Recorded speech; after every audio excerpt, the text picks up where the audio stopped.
ideals of spiritual communism, according to Srimad Bhagavatam, are based more or less on the oneness of the entire human society, nay, of the entire energy of living beings. The need is felt by great thinkers to make this a successful ideology. Srimad Bhagavatam will fill this need in human society. It begins, therefore, with an aphorism of Vedanta philosophy, Janmadhyasya Yata, to establish the ideal of a common cause. Human society at the present moment is not in the darkness of oblivion. It has made rapid progress in the fields of material comforts, education, and economic development throughout the entire world. But there is a pinprick somewhere in the social body at large, and therefore there are large-scale quarrels, even over less important issues. There is need of a clue as to how humanity can become one in peace, friendship, and prosperity with a common cause. Srimad Bhagavatam will fill this need, for it is a cultural presentation for the re-spiritualization of the entire human society. Srimad Bhagavatam should be introduced also in the schools and colleges, for it is recommended by the great student devotee Prahlada Maharaja in order to change the demoniac face of society. Ko Mara Acharet Pragno Dharman Bhagavatam Iha Durlabam Manasam Janma Tad Api Adruvam Artatam. Bhagavatam 7.6.1. Disparity in human society is due to lack of principles in a godless civilization. There is God, or the Almighty One, from whom everything emanates, by whom everything is maintained, and in whom everything is merged to rest. Material science has tried to find the ultimate source of creation very insufficiently, but it is a fact that there is one ultimate source of everything that be. The ultimate source is explained rationally and authoritatively in the beautiful Bhagavatam or Srimad Bhagavatam. Srimad Bhagavatam is the transcendental science not only for knowing the ultimate source of everything, but also for knowing our relation with Him and our duty toward perfection of the human society on the basis of this perfect knowledge. It is powerful reading matter in the Sanskrit language, and it is now rendered into English elaborately so that simply by a careful reading one will know God perfectly well.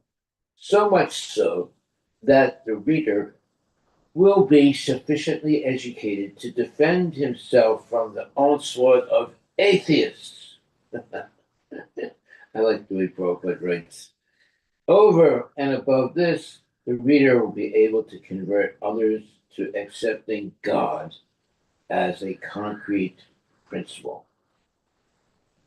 Srimad Bhagavatam begins with the definition of the ultimate source. It is a bona fide commentary on the Vedanta Sutra by the same author, Srila Vyasadeva, and gradually it develops into 9 cantos up to the highest state of God realization. The only qualification one needs to study this great book of transcendental knowledge is to proceed step by step, cautiously, and not jump forward haphazardly as with an ordinary book. It should be gone through chapter by chapter, one after another. Well, that's what we're doing. The reading matter is so arranged with the original Sanskrit text, its English transliteration, synonyms, translation, and purports, so that one is sure to become a God realized soul at the end of finishing the first 9 cantos. The tenth canto, is distinct from the first 9 cantos because it deals directly with the transcendental activities of the personality of Godhead, Sri Krishna. One will be able to capture the effects of the 10th canto without going through the first 9 cantos. The book is complete in 12 cantos, each independent, but it is good for all to read them in small installments, one after another.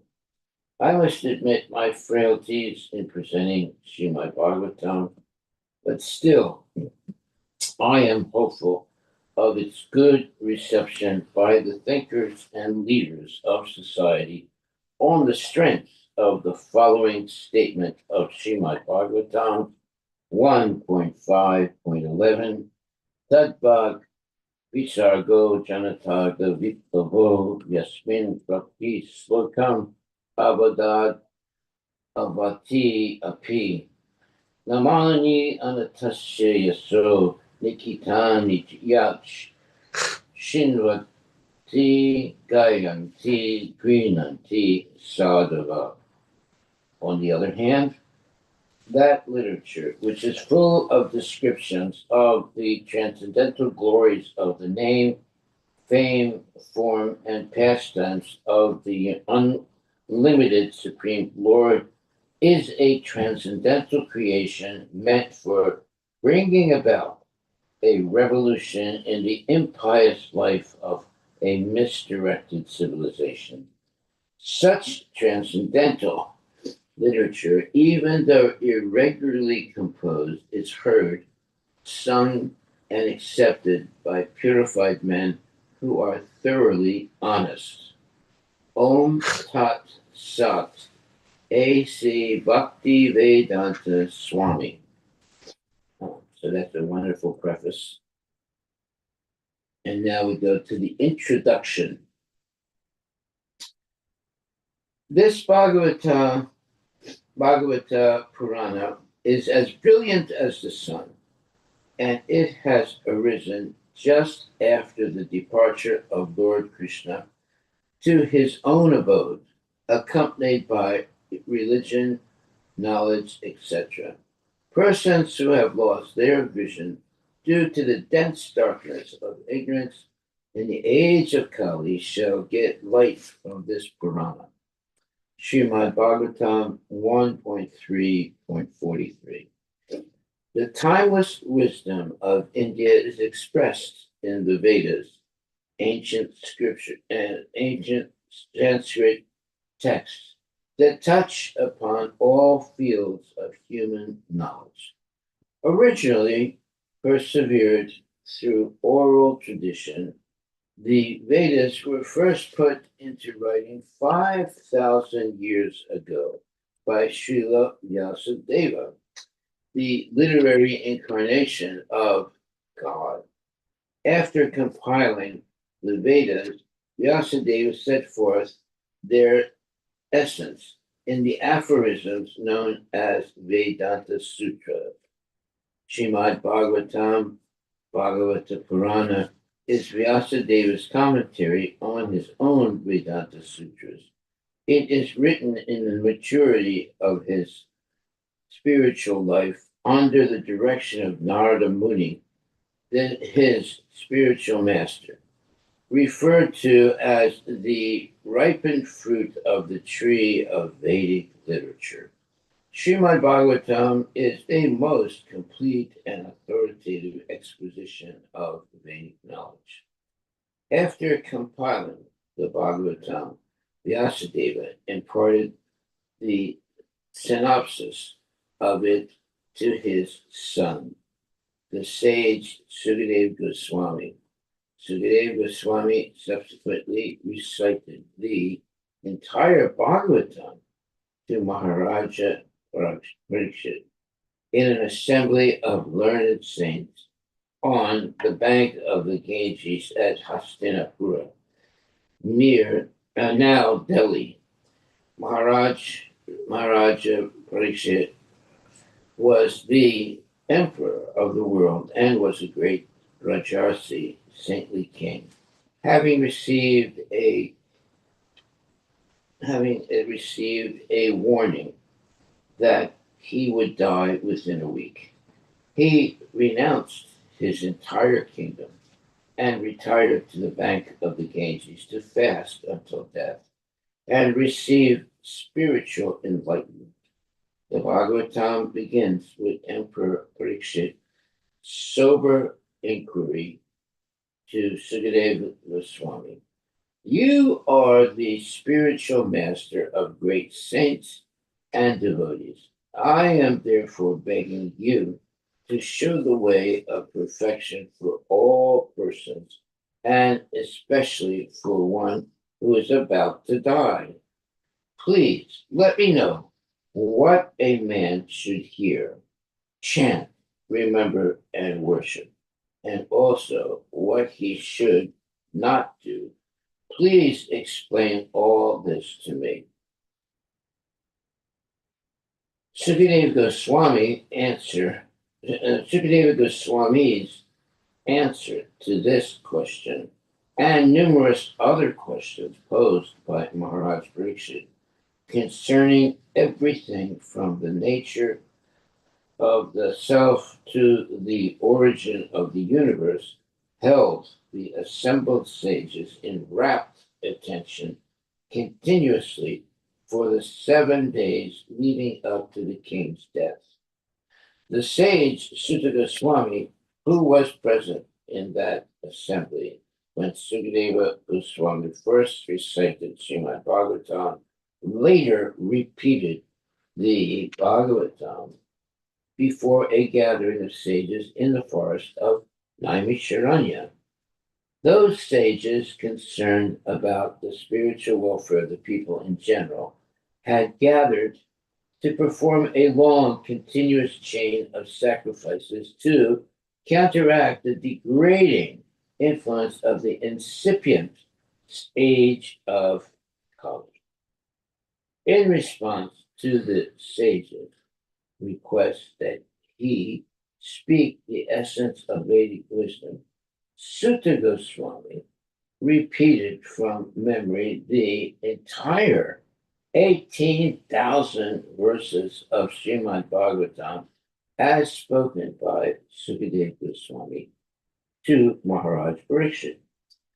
The reader of Srimad Bhagavatam hears Sutta Goswami relate the questions of Maharaj Parikshit and the answers of Sukadeva Goswami.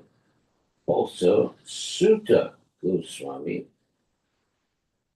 sometimes responds directly to questions put by Sonaka Rishi, the spokesman for the sages gathered at Naimisharanya. One, therefore, simultaneously hears two dialogues, one between Maharaj Parikshit and Sukadeva Goswami on the bank of the Ganges, and another by Naimisharanya between Sutta Goswami and the sages at Naimisharanya forest, headed by Sonaka Rishi. Furthermore, while the instructing King Parikshit Sukadeva Goswami often relates historical episodes and gives accounts of lengthy philosophical discussions between such great souls as Narada Muni and Vasudeva. With this understanding of the history of the Bhagavatam, the reader, the reader will easily be able to follow its intermingling of dialogues and events from various sources. Since philosophical wisdom, not chronological order, is most important in the text, one need only be attentive to the subject master of Srimad Bhagavatam to appreciate fully its profound message. The translators of this edition compare the Bhagavatam to sugar candy. Wherever you taste it, you will find it equally sweet and relishable. Therefore, to taste the sweetness of the Bhagavatam, one may begin by reading any of its volumes. After such an introductory taste, however, the serious reader is best advised to go back to the first canto and then proceed through the Bhagavatam, canto after canto, in its natural order. Well, that's what we're doing. This edition of the Bhagavatam is the first complete English translation of this important text with an elaborate commentary, and it is the first widely available to the English speaking public. The first 12 volumes, Canto 1 through Canto 10, Part 1, are the product of the scholarly and devotional effort of His Divine Grace A.C. Bhaktivedanta Swami Prabhupada, the founder, Acharya of the International Society for Krishna Consciousness, and the world's most distinguished teacher of Indian religious and philosophical thought. His most distinguished, his consummate Sanskrit scholarship and intimate familiarity with Vedic culture and thought, as well as the modern way of life, combine to reveal to the West a magnificent exposition of this important classic. After the departure of Srila Prabhupada from this world in 1977, this monumental work of translating and annotating Srimad Bhagavatam has been continued by his disciples, Hridayananda Dasa Goswami and Gopi Paranda Dasa. Readers will find this work of value for many reasons. For those interested in the classical roots of Indian civilization, it serves as a vast reservoir of detailed information on virtually every one of its aspects. For students of comparative philosophy and religion, the Bhagavatam offers a penetrating view into the meaning of India's profound spiritual heritage. To sociologists and anthropologists, the Bhagavatam reveals the practical workings of a peaceful and scientifically organized Vedic culture, whose institutions were integrated on the basis of a highly developed spiritual worldview. Students of literature will discover the Bhagavatam to be a masterpiece of majestic poetry. For students of psychology, the text provides important perspectives on the nature of consciousness, human behavior, and the philosophical study of identity. Finally, To those seeking spiritual insight, the Bhagavatam offers simple and practical guidance for the attainment of the highest self knowledge and realization of the absolute truth. The entire multi-volume text presented by the Bhakti Vedanta Book Trust promises to occupy a significant place in the intellectual, cultural, and spiritual life of modern man for a long time to come. And so this is spoken by the publisher. Okay, so now we go to the summary of the 10th canto. A short description of each chapter of the 10th canto is as follows. The first chapter, which has 69 verses, describes Maharaja Parikshit's eagerness to learn about the incarnation of Lord Krishna. And it also tells how Kamsa killed the 6 sons of Devaki because of his fear of being killed by their 8th child. The second chapter contains 42 verses describing the entrance of the Supreme Personality of Godhead Krishna into the womb of Devaki to fulfill his mission of killing Kamsa. When Lord Krishna was within Devaki's womb, all the demigods headed by Brahma offered prayers to the Lord. The third chapter contains 53 verses.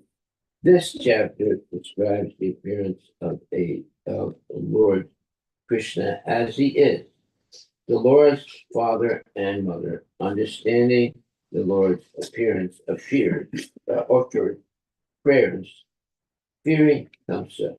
The Lord's father brought the child from Mathura to Gokula Vrindavana. The fourth chapter contains 46 verses, which tell of a prophecy by the goddess Chandika. After consulting demoniac friends, Kamsa began killing all the children born at that time, since he thought this would be to his benefit. The fifth chapter contains 32 verses describing how Nanda Maharaja performed the birth ceremony of Krishna and then went to Mathura, where he met Vasudeva. The sixth chapter contains 44 verses.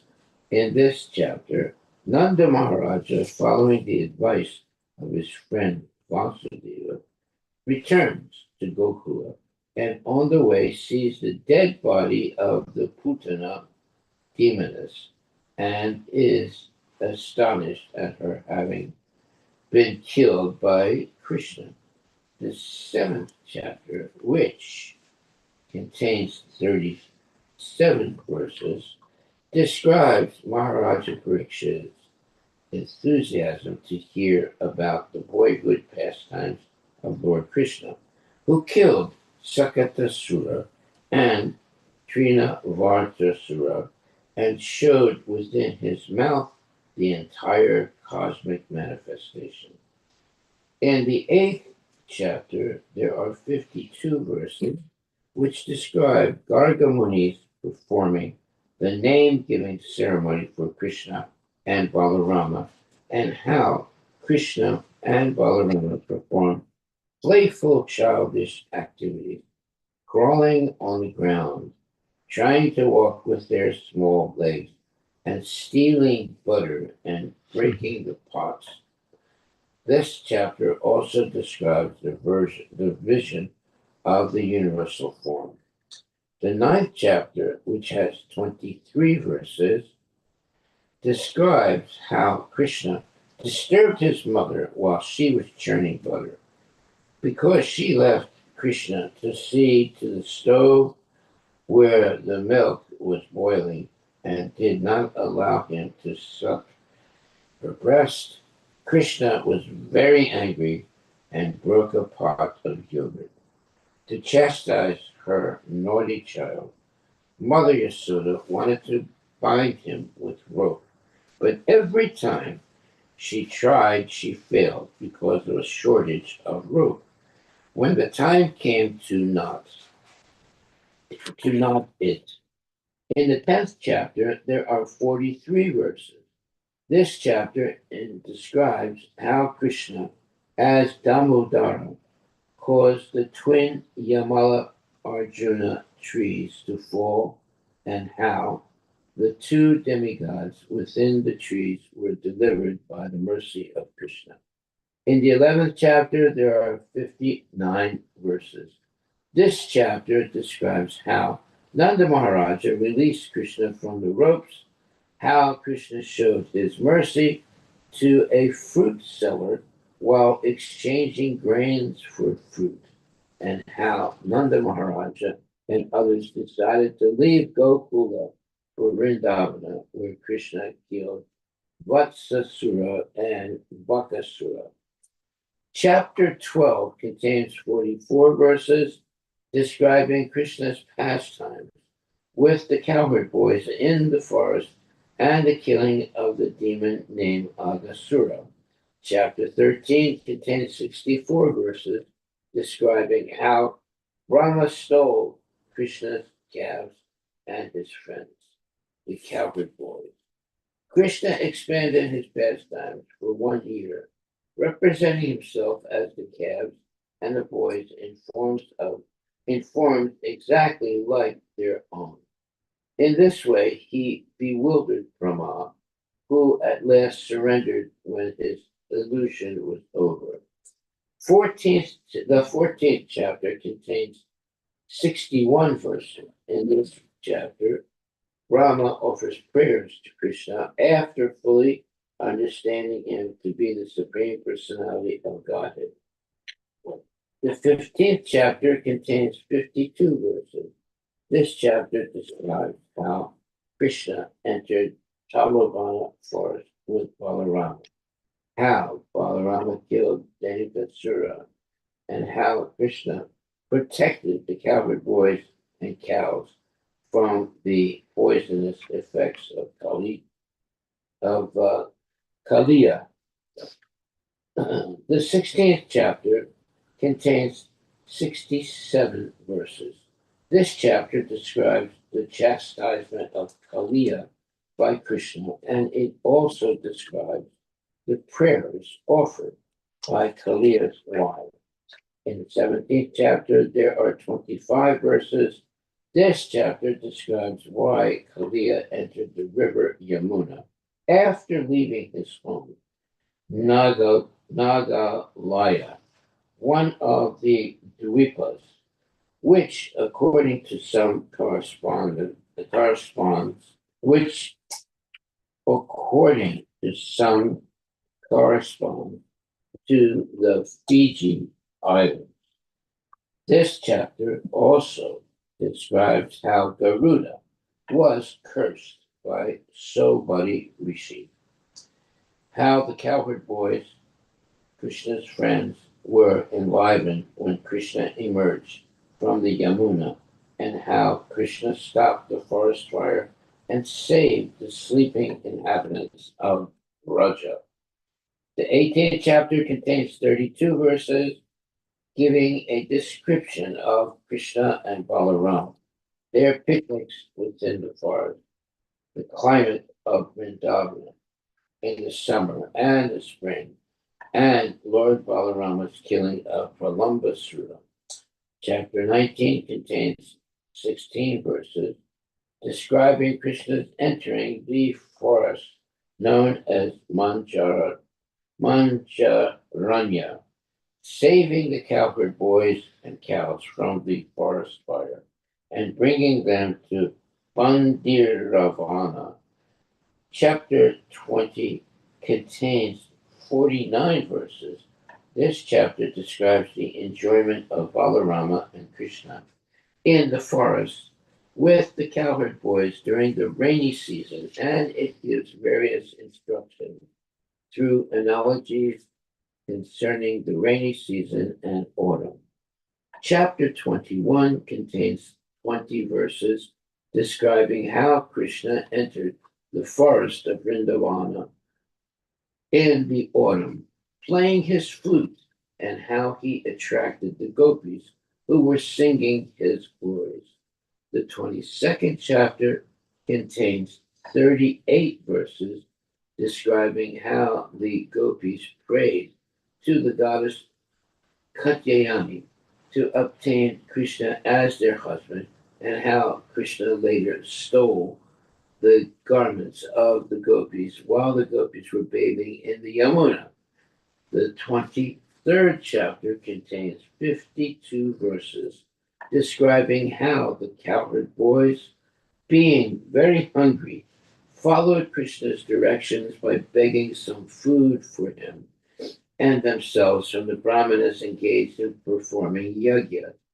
The brahmanas refused to give food to Krishna and Balarama, although the boys begged for it. But the wives of the brahmanas agreed, and therefore Krishna bestowed his mercy upon them. The 24th chapter contains 38 verses describing how Krishna defied King Indra, despite Indra's position of prestige, by stopping the Indra Yajna and instead worshipping Govardhana. The 25th chapter contains 33 verses, as described in this chapter, because the Indra Yajna was stopped. King Indra was very angry, and to kill the inhabitants of Vrindavana, Raja, he flooded the entire area with rain. Krishna, however, accepted King Indra's challenge by lifting Govardhan Hill as an umbrella to protect Vrindavana and all the cows. The 26th chapter contains 25 verses describing how Nanda Maharaja, seeing the extraordinary activities of Krishna, was struck with wonder, and how he thus narrated for all the cowherd men the whole story of Krishna's opulence, as foretold by Garga Muni. Chapter 27, which contains 28 verses, describes how King Indra, upon seeing Krishna's unlimited power, worshipped Lord Krishna, who was fully washed with milk supplied by the Surabhi, who thus became known as Govinda. The 28th chapter contains 17 verses. In this chapter, Krishna saves his father, Nanda Maharaj, from the custody of Varuna and shows the cowherd man how Vaikuntha Loka is situated. The 29th chapter contains 48 verses describing how Krishna talked to the gopis before performing the Rasa Lila, and how, after the beginning of the Rasa Lila, Krishna disappeared from the scene. Chapter 30 contains 44 verses describing how the gopis, being separated from Krishna, went mad and began to wander in the forest in search of him. The gopis met Shrimati Radharani, the daughter of King Rishabhanu, and they all wandered in the bank of the Yamuna searching for Krishna. Chapter 31 contains 19 verses describing how the bereaved gopis waited in great anxiety to meet Krishna. Chapter 32 contains 22 verses. In this chapter, Krishna appears among the gopis, who are fully satisfied in ecstatic love for him. Chapter 33 contains 39 verses. In this chapter, Krishna appears in multi forms in the midst of the gopis, with whom he dances in the Rasa dance. Then they all bathe in the river Yamuna. Also, in this chapter, Sukadeva mitigates the doubts of Parikshit concerning the performance of the Rasa Leela. Chapter 34 contains two verses. I'm sorry, contains 32 verses. This chapter describes how Nanda Maharaja, Krishna's father, was swallowed by a big python who had been a demigod named Vidyadhara, but was cursed by Angira Rishi. Krishna rescued his father and saved his demigod, this demigod, simultaneously. Chapter 35 contains 26 verses. This chapter describes how Krishna went to the pasturing grounds with the cows and how the gopis sang in separation from him. Chapter 36 contains 40 verses. This chapter describes Krishna's killing of Aristasura. It also describes Narada's disclosure to Kamsa that both Rama and Krishna were sons of Vasudeva. Because of this disclosure, Kamsa arranged to kill both Rama and Krishna. He sent his assistant Keshi to Vrindavana, and later he sent Akrura to bring Rama and Krishna to Mathura. Chapter 37 contains 33 verses. In this chapter, Krishna killed the Keshi demon. Narada worshipped Krishna by narrating his future activities, and Krishna killed the demon named Yomasura. Chapter 38 contains 43 verses.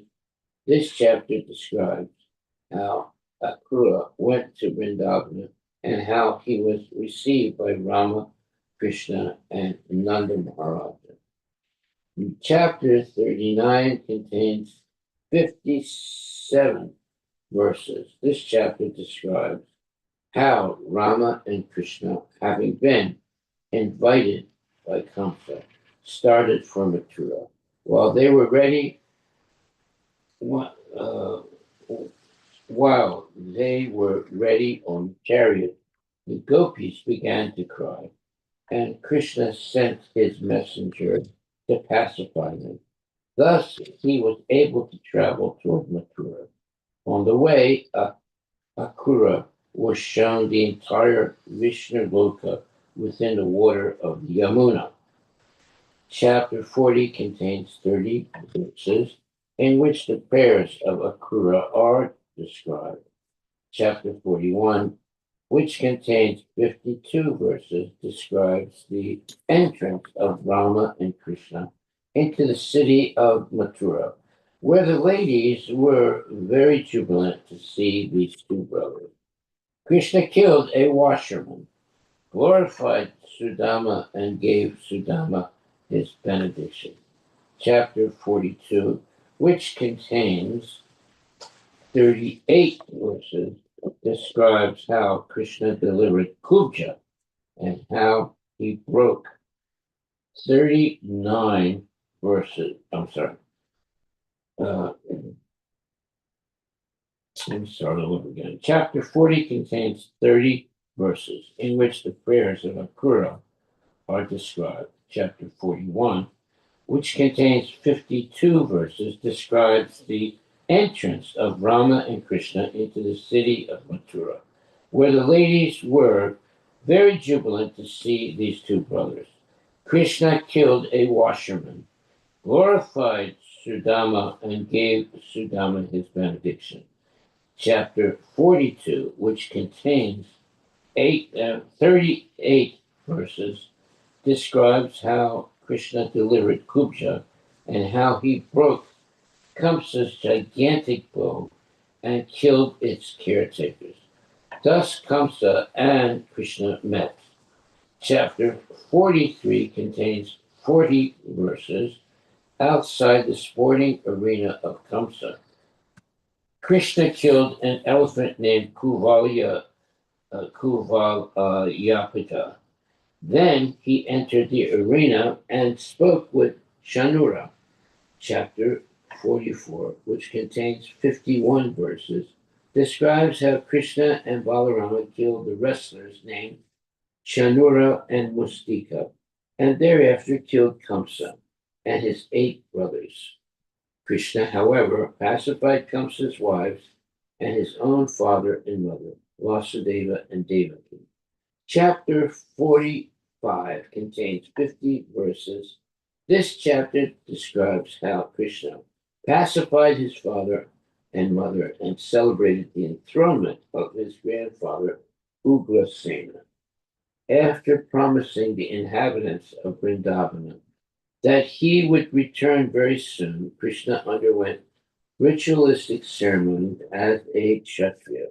He took the vow of brahmacharya and lived in the Gurukula, in the Gurukula, where he studied regularly.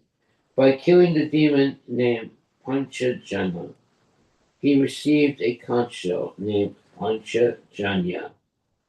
Krishna rescued the son of his guru from the custody of Yamaraja and returned him.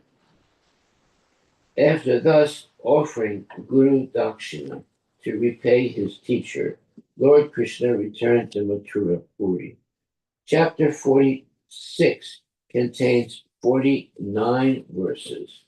As described in this chapter, Krishna sent Uddhava to Vrindavana to pacify his father and mother, Nanda Maharaj and Yasoda.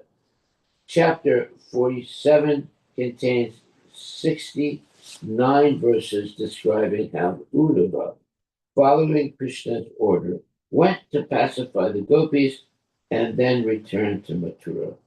Thus, Uddhava appreciated the ecstatic love felt for Krishna by the inhabitants of Vrindavana. Chapter 48 contains 36 verses. This chapter describes how Krishna fulfilled the desire of Kubja by going to her house and enjoying her. Krishna then went to the home of Akrura, satisfied by Akrura's prayers. Krishna praised him very much and sent him to Hastinapura to gather information about the Pandavas. Chapter 49 contains 31 verses. As described in this chapter, Akrura, following Krishna's orders, went to Hastinapura, where he met Vidura and Kunti, and heard from them about Hastinapura, where he met Vidura and Kunti, and heard from them about Dhritarashtra's mistreatment of the Pandavas. Informed of the Pandavas' faith in Krishna, Akrura advised Dhritarashtra, and after understanding Dhritarashtra's mind, he returned to Mathura, where he described everything about the situation in Hastinapura. Chapter 50 contains 57 verses. In this chapter, Jarasandha, having heard that his son-in-law Kamsa was killed, attacked Mathura to kill Rama and Krishna, but was defeated 17 times.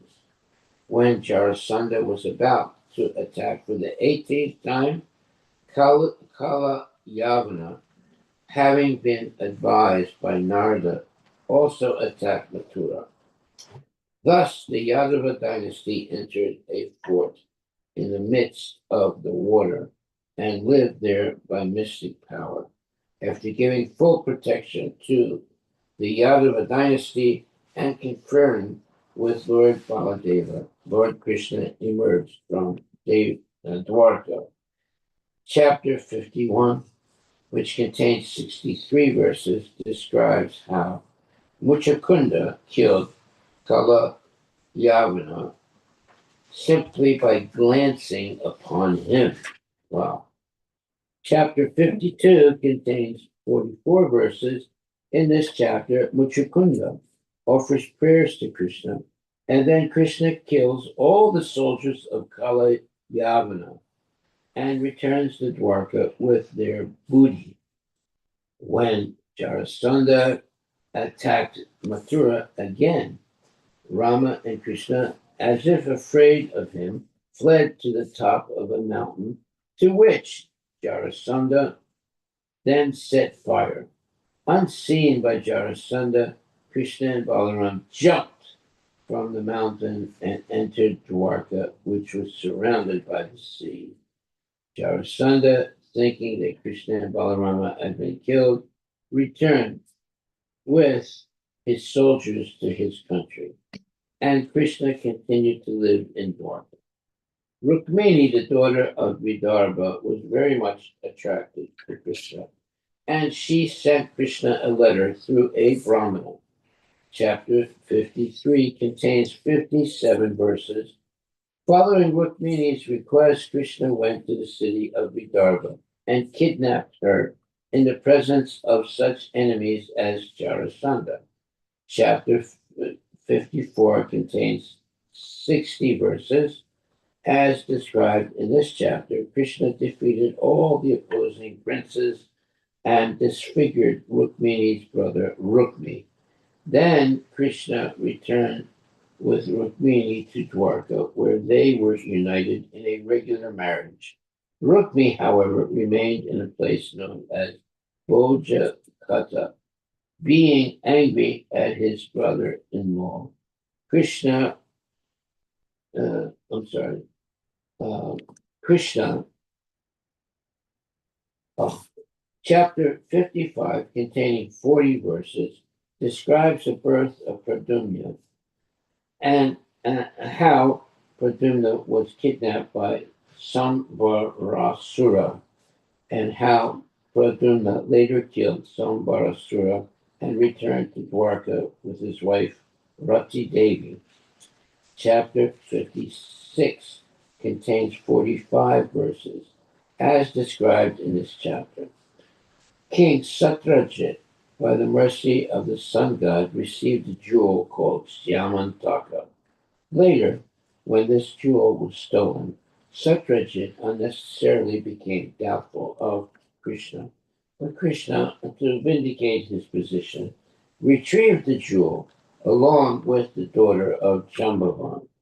Krishna later married Satrajit's daughter and received a full dowry, as described in chapter 57, which contains 42 verses. Both Balarama and Krishna went to Hastinapura, having heard about the fire in the Shalak house of the Pandavas. After Satrajit was killed by Satadanva at the instigation of Akura and Kritavarma, Balarama and Krishna returned to Dwarka. Satadanva left the Syamantaka jewel with Akura and fled to the forest. Thus, although Krishna killed Satadanva, he was unable to retrieve the jewel. Finally, the jewel was discovered and awarded to Akura. Chapter 58 contains 58 verses. After the Pandavas finished living incognito in the forest, Krishna went to Indraprastha to see them. He then married 5 wives, headed by Kalindi. After Krishna and Arjuna set fire to the Kandava forest, Arjuna received the Gandhaiva bow. The demon Maya Danava constructed an assembly house for the Pandavas, and Duryodhana was very much aggrieved. Chapter 59 contains 45 verses. In this chapter, Krishna, at the request of Indra, kills the demon Narakasura, the son of the earth, personified along with the demon's associates, headed by Mura. The earth personified offers prayers to Krishna and returns to him all the paraphernalia that Narakasura had stolen. Krishna then bestows fearlessness upon the son of Narakasura and marries the 16,000 princesses whom the demon kidnapped. Also, in this chapter, Krishna takes away the Parijata plant from the heavenly planets, and the foolishness of Indra and others is described. Chapter 60 contains 59 verses. In this chapter, Krishna makes Rukmini angry with his joking words. Krishna pacifies Rukmini, and there is a lover's quarrel between them. Chapter 61 contains 40 verses. This chapter contains a description of the sons and grandsons of Krishna. At the time of Aniruddha's marriage, Balarama kills Rukmi and breaks the teeth of the king of Kalinga. Chapter 62 contains 33 verses. This chapter begins the discourse concerning the abduction of Usha, the daughter of Banasura, and the amorous pastimes between Usha and Aniruddha. It also describes a fight between Aniruddha and Banasura, and how Banasura seized Aniruddha with a snake noose. Chapter 63, which contains 53 verses, describes how the strength of Lord Shiva was defeated in a battle between Banasura and the Yadavas. The Rodra Jwara, having been defeated by the Vaishnava Jwara, offered prayers to Krishna. Krishna severed all but 4 of Bana's 1,000 arms and thus showed him mercy. Krishna then returned to Dwarka and with Usha and Aniruddha. Chapter 64 contains 44 verses. In this chapter, Krishna liberates King Nriga, the son of Ikshwaku, from a curse and instructs all kings by explaining the fault in misappropriating the property of a Brahmin. A connection with the deliverance of King Nriga, there are instructions for the Yadavas who were puffed up with pride due to wealth, opulence, enjoyment, and so on. Chapter 65 contains 34 verses. As described in this chapter, Lord Baladeva, desiring to see his friends and relatives, went to Gokula in the months of Chaitra and Vaisakha. In the groves by the Yamuna, Lord Balarama performed the Rasotsava and Yamuna Darsana Leelas in the association of his gopis. As described in chapter 66, which contains 43 verses, Krishna went to Kashi and then killed Kondraka, as well as his friend, the king of Kashi, Sudasena, and others. Chapter 67, which contains 28 verses, describes how Lord Balarama, while enjoying with many young girls on Raivataka mountain, vanquished the extremely mischievous ape Durvida, who was the brother of Minda and a friend of Narakasura. Chapter 68 has 54 verses, as described in this chapter, when Samba, the son of Jambavati, kidnapped Lakshmana, the daughter of Duryodhana. He was captured in a fight with the Kauravas. In order to free him and establish peace, Lord Baladeva went to Hastinapur as a well-wisher. The Kauravas, however, were uncooperative, and upon seeing their arrogance, Lord Baladeva began pulling their city of Hastinapur with his plow. The Kauravas, headed by Duryodhana, offered prayers to Lord Baladeva, who then returned to Dwarka with Samba and Lakshmana. Chapter 69 contains 45 verses. As described in this chapter, Krishna exhibited his householder life with his 16,000 wives. Even the great sage Narada was astonished at how Krishna, having expanded himself into 16,000 forms, was conducting his household life. Thus, Narada offered prayers to Lord Krishna, and Krishna was very much pleased with him. Chapter 70, which contains 47 verses, describes how Krishna exhibited his daily ritualistic ceremony and how he released the king arrested by Jarasandha. While Lord Krishna was receiving a messenger sent by these kings, Narada came to see Krishna and told him news of the Pandavas. Narada informed Krishna that the Pandavas desired to perform a Rajasuya sacrifice, and Krishna agreed to attend it. But he first asked for Uddhava's decision about whether to give preference to killing King Jarasandha or performing the Rajasuya Yajna. Chapter 71 contains 45 verses describing the happiness of the Pandavas when Krishna went to Indraprastha. By the inconceivable desire of Krishna, Jarasandha would be killed and the Rajasuya Yajna would be performed by Maharaj Yudhishthira.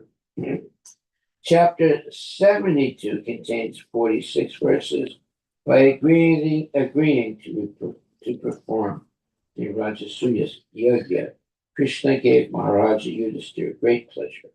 This chapter also describes the killing of Jarasandha, the enthroning of his son, and the release of the kings whom Jarasandha had arrested.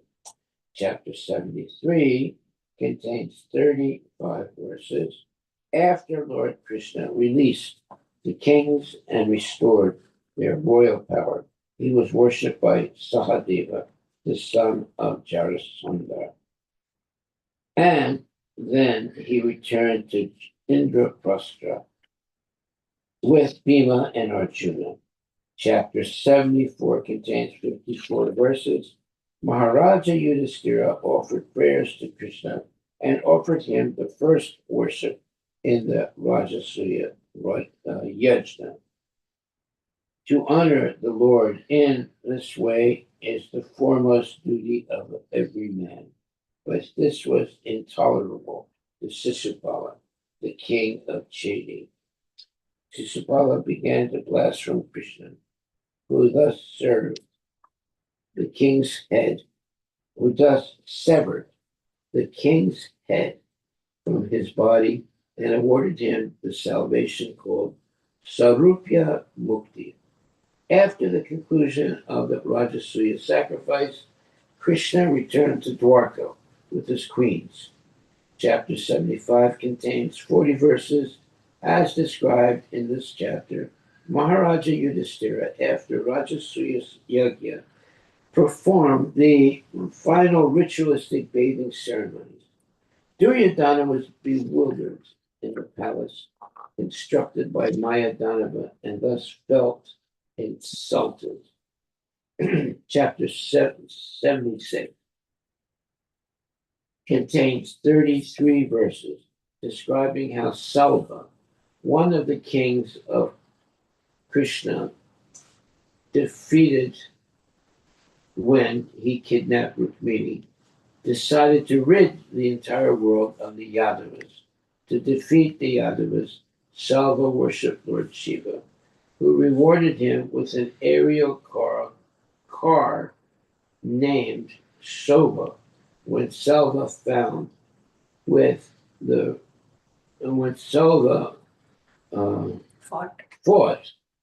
the Vrishnis, Pradumna smashed the car designed by Mayadanava, but he was attacked by Salva's brother, whose name was Duman.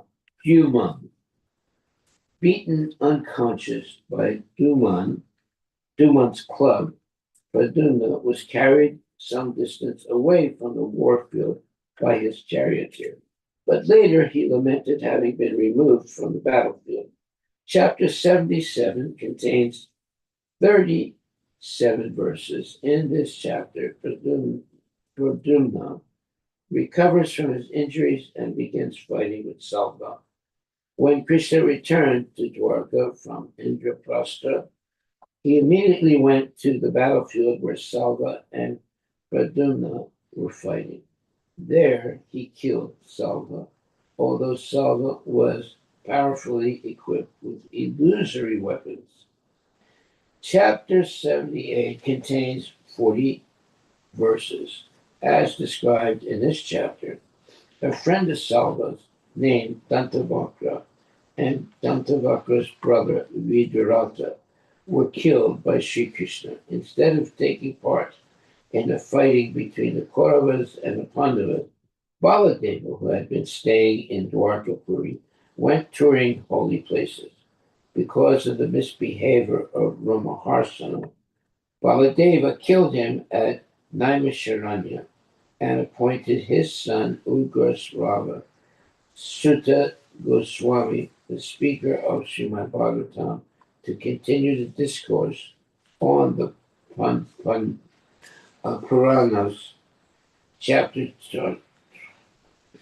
79 contains 34 verses. This chapter describes how the Brahmanas of Naimisharanya advised Baladeva to atone for the death of Ramaharsana. After killing a demon named Balvala, Baladeva traveled and bathed in holy places until he at last came to the battlefield of Kurukshetra, where Bhima and Duryodhana were fighting. When he returned to Dwarka and went again to Naimisharanya, where he instructed the rishis, then he left with his wife Revati. Chapter 80, which contains 45 verses, describes how Sudama, Vipra, a friend of Krishna's, approached Krishna for money and was worshipped by Krishna, who reminisced with him about their boyhood at the Gurukula. Chapter 81 contains 49 verses. This chapter describes the friendly talks between Krishna and his friend Sudama. Krishna very gladly accepted a gift of flat rice from Sudama Vipra. When Sudama Vipra returned home, he saw that everything there was wonderfully opulent, and he praised the friendship of the Supreme Personality of Godhead.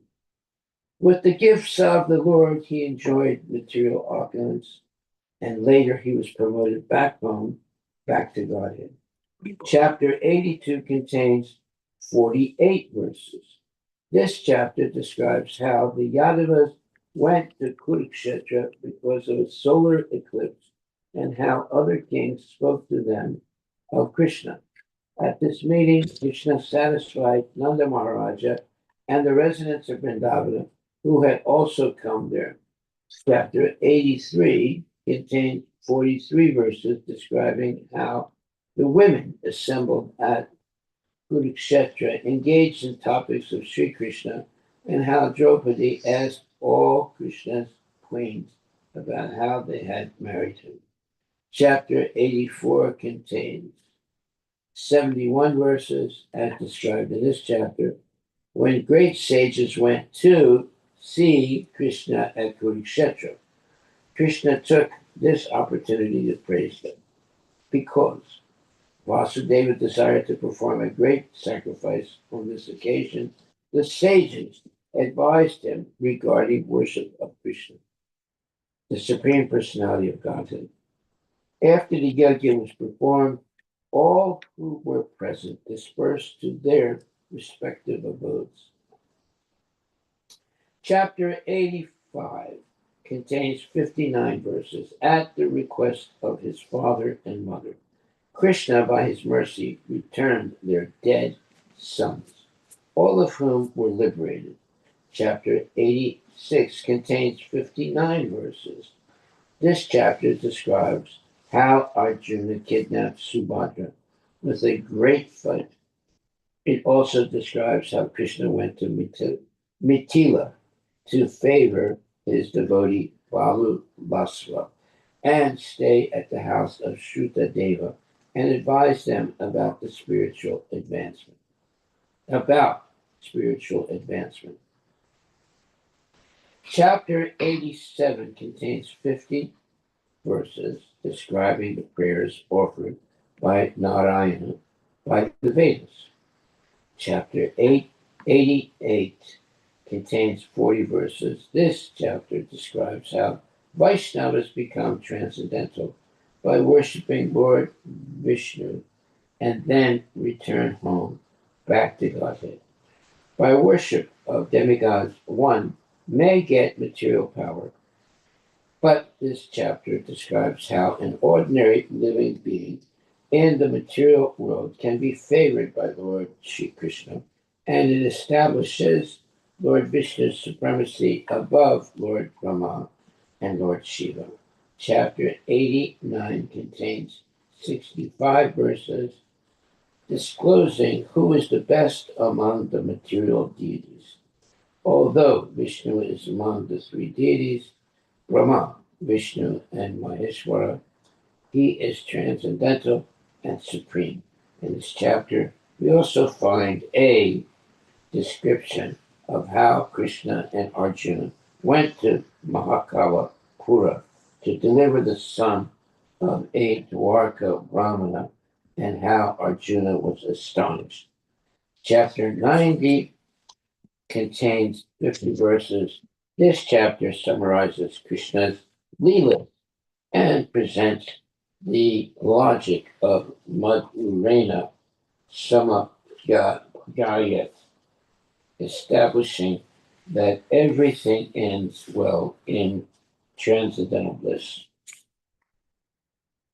Chapter 1, the Advent of Lord Krishna, Introduction. The summary of the first chapter is as follows. This chapter describes how Kamsa, frightened by hearing an omen about his being killed by the eighth son of Devaki, killed Devaki's sons one after another. When Sukadeva Goswami finished describing the dynasty of Yadu, as well as the dynasties of the moon god and sun god, Maharaj Pariksit requested him to describe Lord Krishna, who appeared with Baladeva in the Yadu dynasty, and how Krishna performed his activities within this world. Krishna is transcendental, the king said, and therefore to understand his activities is the occupation of liberated souls. Hearing Krishna Leela in the boat by which to achieve the ultimate goal of life, except for an animal killer or one who is following a policy of suicide, every intelligent man must strive to understand Krishna and his activities. Krishna was the only worshipable deity for the Pandavas. When Maharaj Pariksit was in the womb of his mother, Uttara, Krishna saved him from the attack of the Brahmastra. Now Maharaja Pariksit asked Sukadeva Goswami how his lordship Baladeva, the son of Rohini, could have appeared in the womb of Devaki. Why did Krishna transfer himself from Mathura to Vrindavan? King Pariksit asked, and how did he live there with his family members? What did Krishna do in Mathura and Vrindavan, and why did he kill his maternal uncle, Kamsa? For how many years did Krishna reside in Dwarka, and how many queens did he have? Maharaj Pariksit asked Sukadeva Goswami all these questions. He also requested Sukadeva Goswami to describe other activities of Krishna about which he could not inquire. When Sukadeva Goswami began to speak about Krishna consciousness, Maharaj Pariksit forgot the fatigue brought about by his fasting. Enthusiastic to describe Krishna, Sukadeva Goswami said, Like the waters of the Ganges, descriptions of the activities of Krishna can purify the entire universe. The speaker, the inquirer, and the audience all become purified. Once, when the entire world was overburdened by the increasing military power of demons in the form of kings, Mother Earth assumed the shape of a cow and approached Lord Brahma for relief. Sympathetic to Mother Earth's lamentation, Rama, accompanied by Lord Shiva and other demigods, took the cow-shaped Mother Earth to the shore of the Milk Ocean, where he offered prayers to please Lord Vishnu, who lay there on an island in transcendental ecstasy. Rama thereafter understood the advice of Mahavishnu, who informed him that he would appear on the surface of the earth to mitigate the burden created by the demons. The demigods, along with their wives, should appear there as associates of Lord Krishna in the family of Yadu to increase the sons and grandsons in that dynasty. By the will of Lord Krishna, Anantadeva would appear first as Balarama and Krishna's potency. Yogamaya would also appear. Rama informed Mother Earth about all this, and then he returned to his own abode. After marrying Devaki, Vasudeva was returning home with her on a chariot driven by Kamsa, her brother, when an ominous voice addressed Kamsa, warning him that Devaki's eighth son would kill him. Upon hearing this omen, Kamsa was immediately ready to kill Devaki, but Vasudeva diplomatically began to instruct him. Vasudeva stressed that it would not be good for Kamsa to kill his younger sister, especially at the time of her marriage. Anyone who possesses a material body must die. Vasudeva advised him. Every living entity lives in a body for some time and then transmigrates to another body. But one is unfortunately misled into accepting the body as the soul. If a person under this mistaken conception wants to kill another body, he is condemned as hellish. Because Kamsa was not satisfied by Vasudeva's instructions, Vasudeva devised a plan. He offered to bring Kamsa all of Devaki's children so that Kamsa could kill them. Why then should Kamsa kill Devaki now? Kamsa was satisfied by this proposal. In due course of time, when Devaki gave birth to a child, Vasudeva brought the newborn baby to Kamsa, who, upon seeing Vasudeva's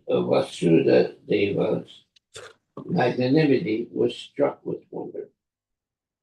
When Vasudeva gave Kamsa the child, Kamsa, showing some intelligence, said that since he was to be killed by the eighth child, why should he kill the first? Although Vasudeva did not trust him, Kamsa requested Vasudeva to take the child back.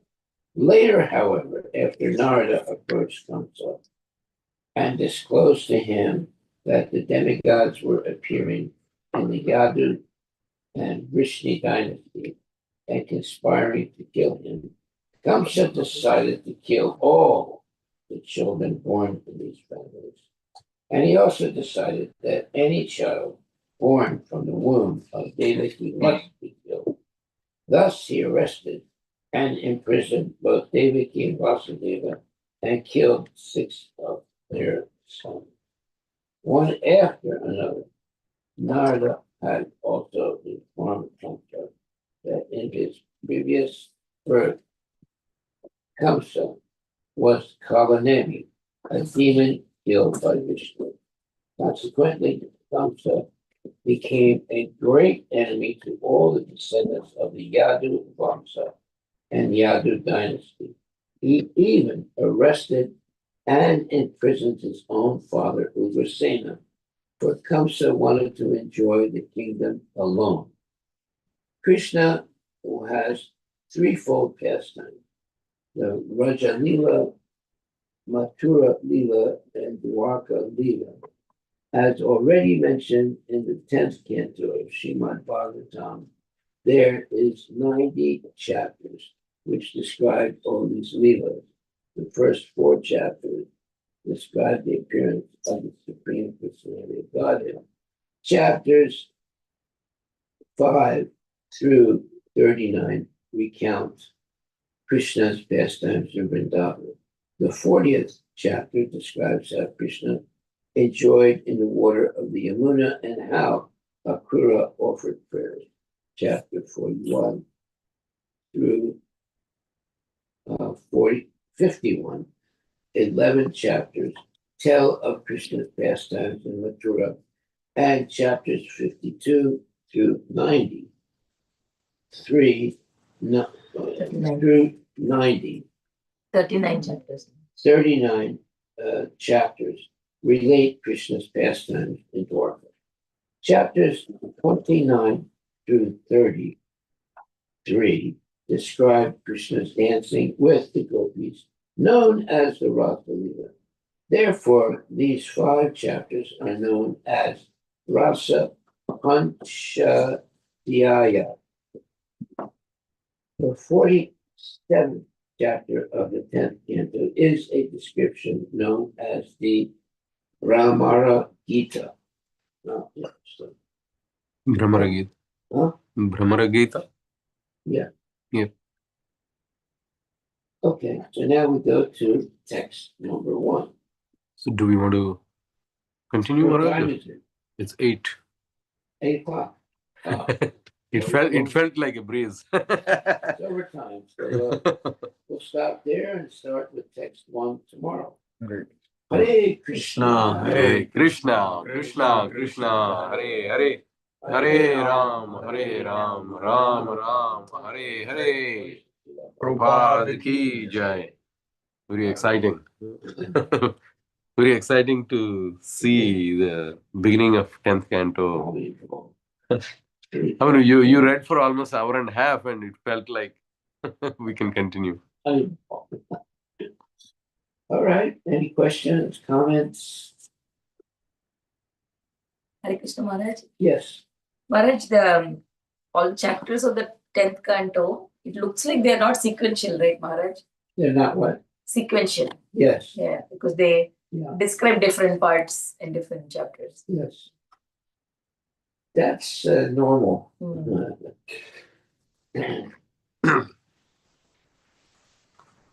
Okay, well, we'll stop right there and start with text 1 and continue tomorrow.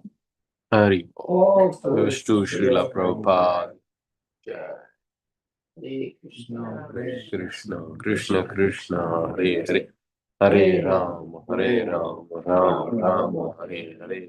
Srila Prabhupada ki jai. Let's look at how Prabhupada so wonderfully has given all this knowledge. Unbelievable. It is beyond any ability of mundane people. Yes. Prabhupada is definitely a transcendental person to be able to give all this knowledge and be able to print all these books. Yeah. Tremendous. It's amazing. Tremendous work. It just means that this is spiritual knowledge. It's nothing material. Haribol, Haribol.